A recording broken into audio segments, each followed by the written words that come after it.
Stop supplementing with iron if you're low in iron, unless you actually follow what I'm going to show you now, because you may be doing more harm than good.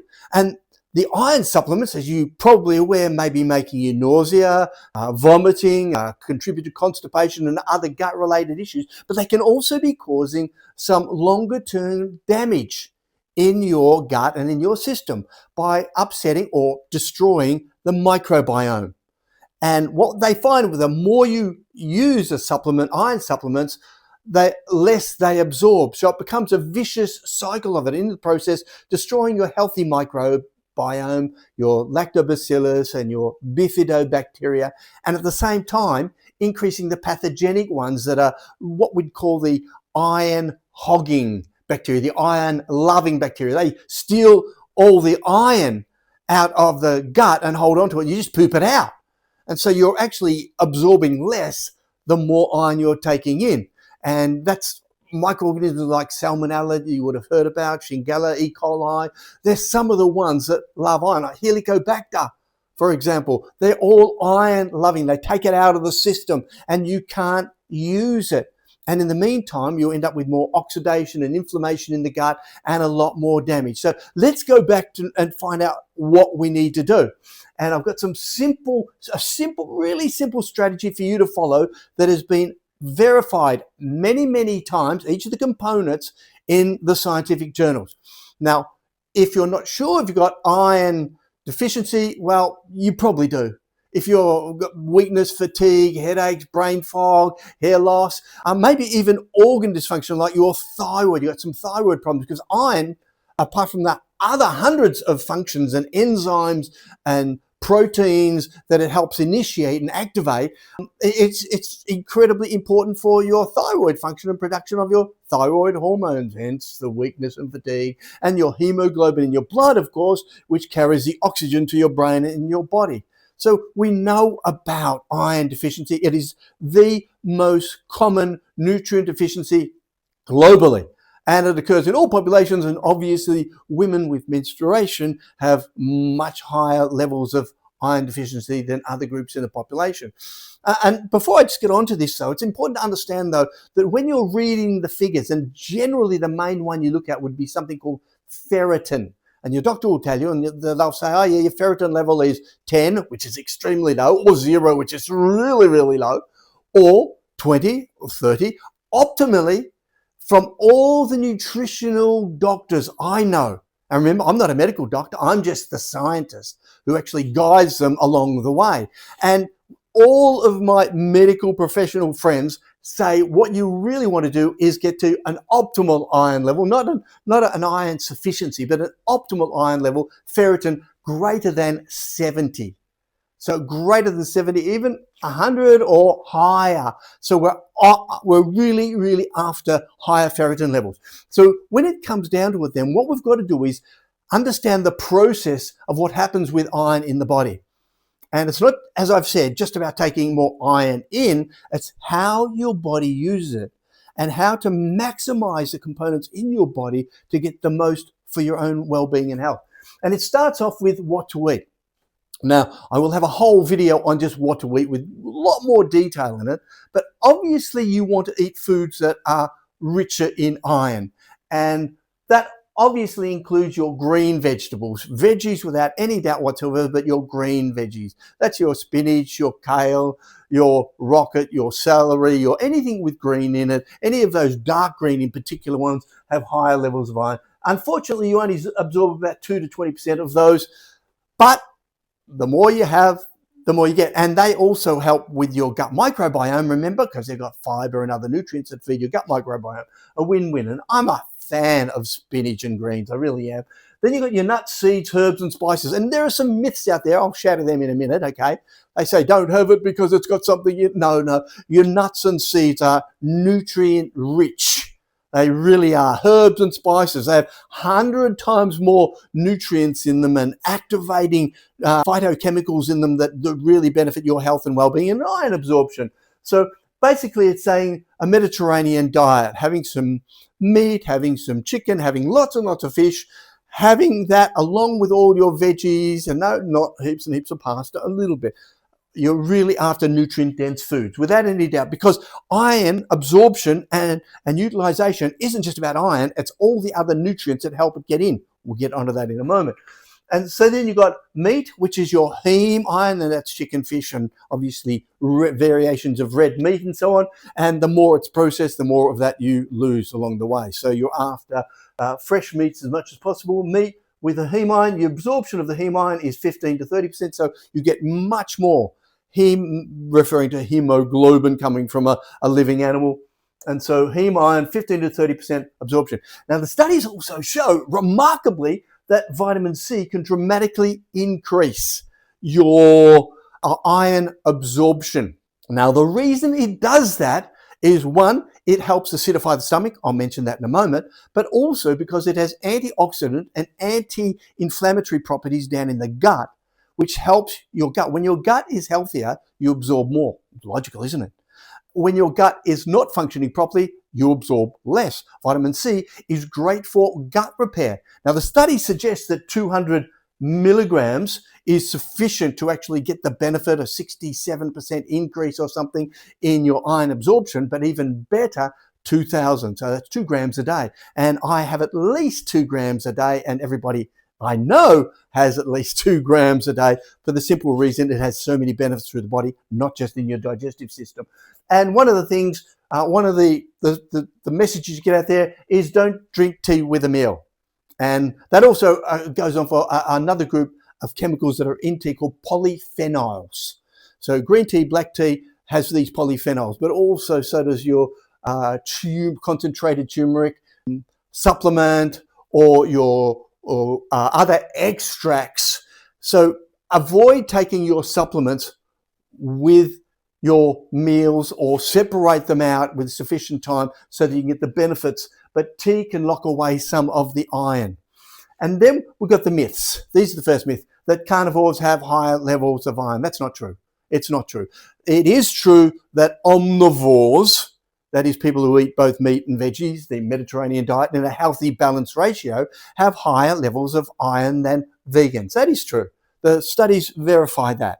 However, being on a carnivore diet, while it might sound logical, you're eating a lot more meat, you're actually probably disturbing the gut microbiome enough, and as a result, not getting the absorption. So you may be taking it in, like the supplement, and not getting the benefit of it. So carnivore doesn't work. You've heard another one. Oh, phytates that you get in nuts and seeds. These ones up here. Oh, no.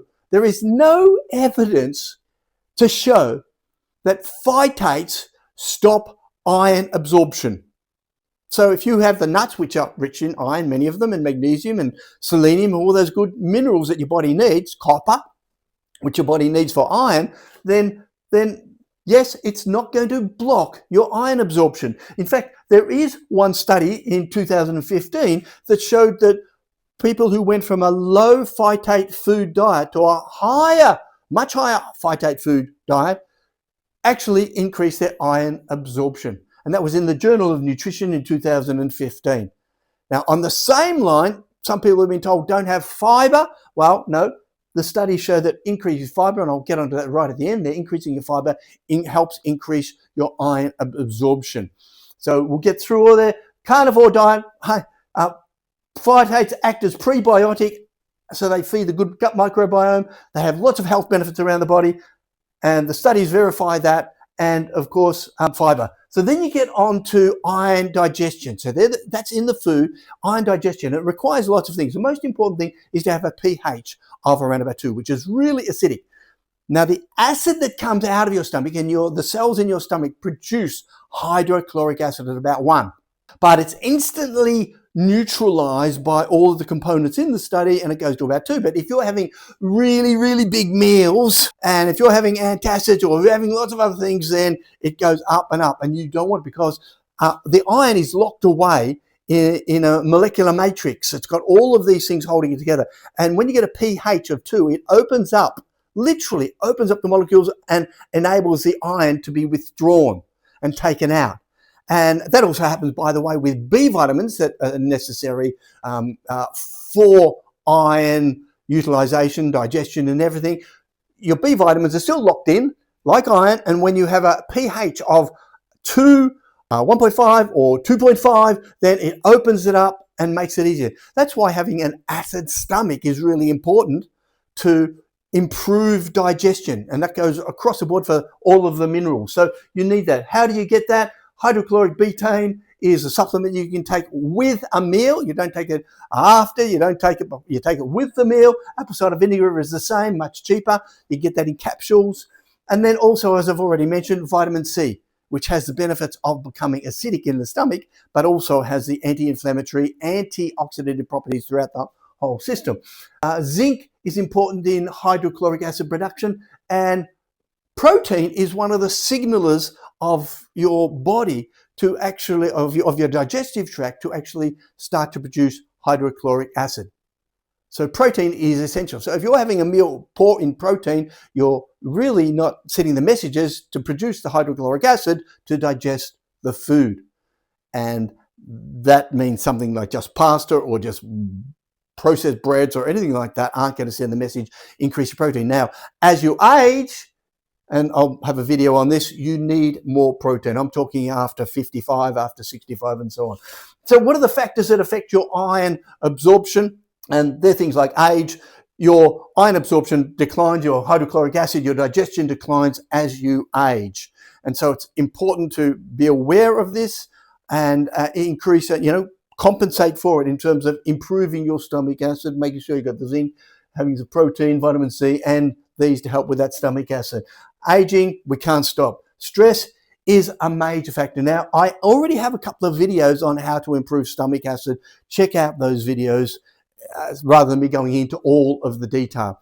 Now, on that topic, if you like this information, the comprehensiveness of it, the detail of the information, the way I put it together, make sure you subscribe and share this with your friends.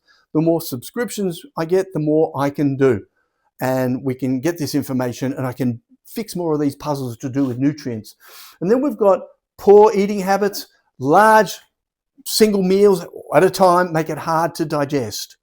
They slow the production or they slow the ability of the hydrochloric acid to be able to get out there and digest it because there's so much in there.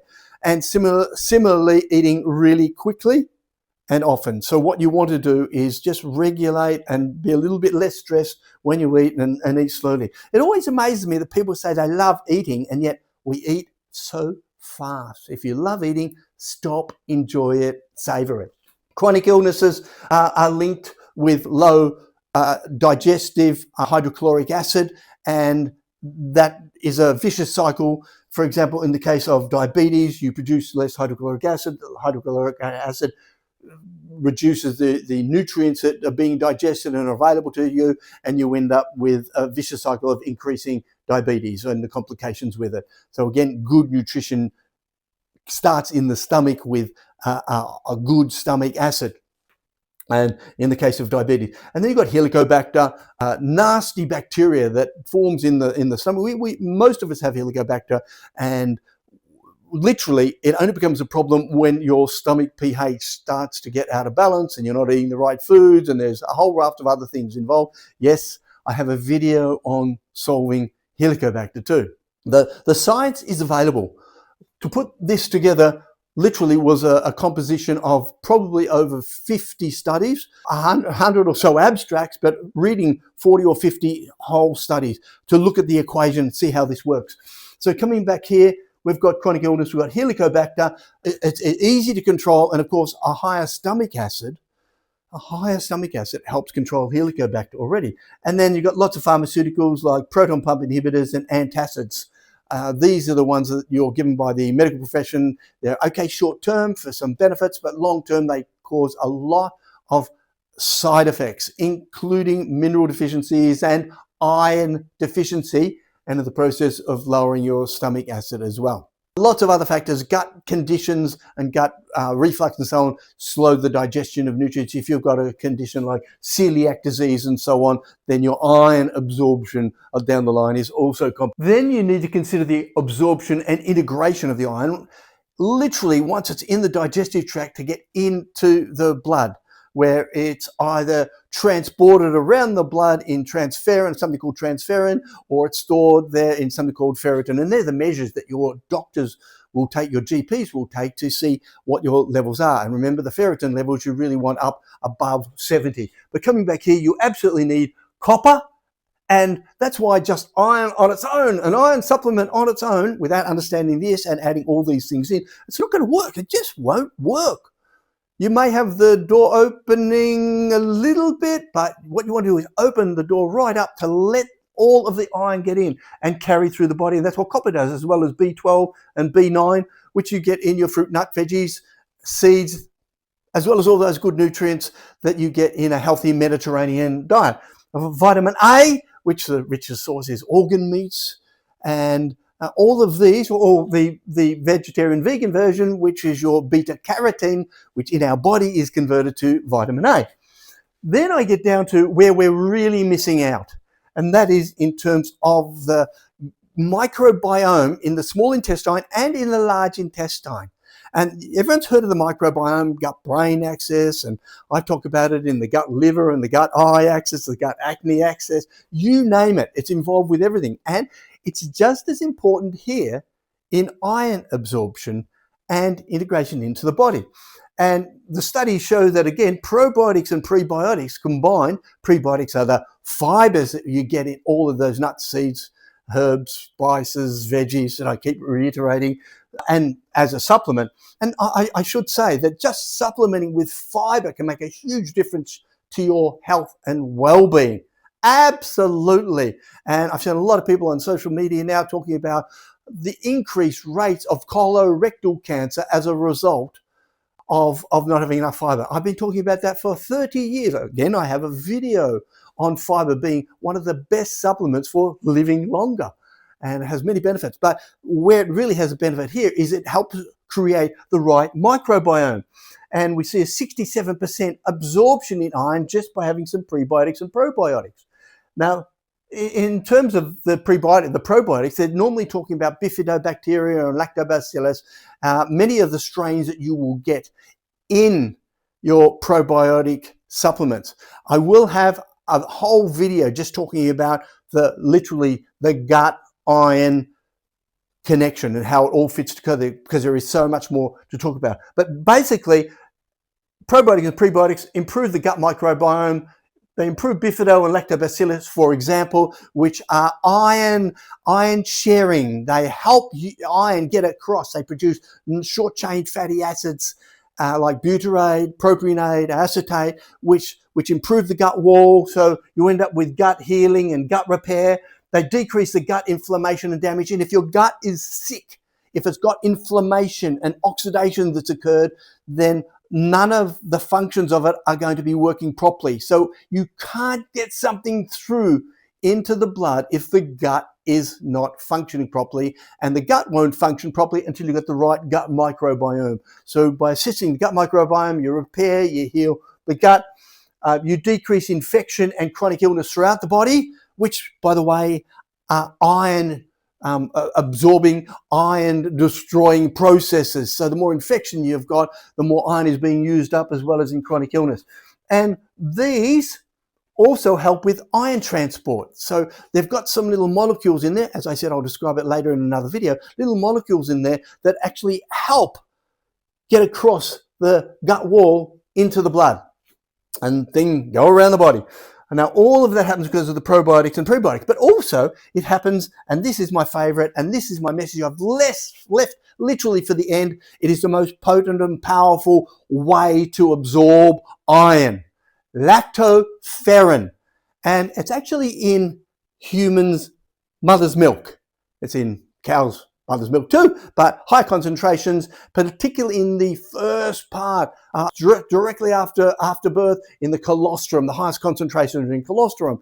And lactoferrin has 101 benefits. It really is a super molecule in terms of being able to help your overall health. But what it really does well, and that's why it's called lactoferrin, it doesn't have iron in it as such. It's what's called a sugar protein, a glycoprotein. And this glycoprotein does all of these things, as well as here, So they're supporting each other, and in addition, helps kill parasites and Helicobacter. I should say, for example, it helps kill Candida, which is often known as thrush, and helps have so many of those ones. The Salmonella, Shigella, E. coli I mentioned earlier. Lactoferrin has so many of these beneficial properties. So along with all of this, these strategies, find out what you can do, but without any doubt whatsoever, add this part of it into it, because this will make the big difference. You can get the iron down to your intestines, but unless you've got the right microbiome, and unless you've got something like lactoferrin to help push it and carry it across, because it literally is a transporter. And just as a little aside here, lactoferrin is found in all of your secreted tissues, a little bit on the skin with the sweat, in your eye ducts, in your saliva, and so on and so on. It's very, very important in our own body, but extremely low concentrations. And by supplementing it with, not only does it improve iron absorption, but so many other health benefits, which is why I'll be doing a small series just on the benefits of lactoferrin. If you've stayed this long, make sure you subscribe, tick the box, ask a question, and share it with your friends.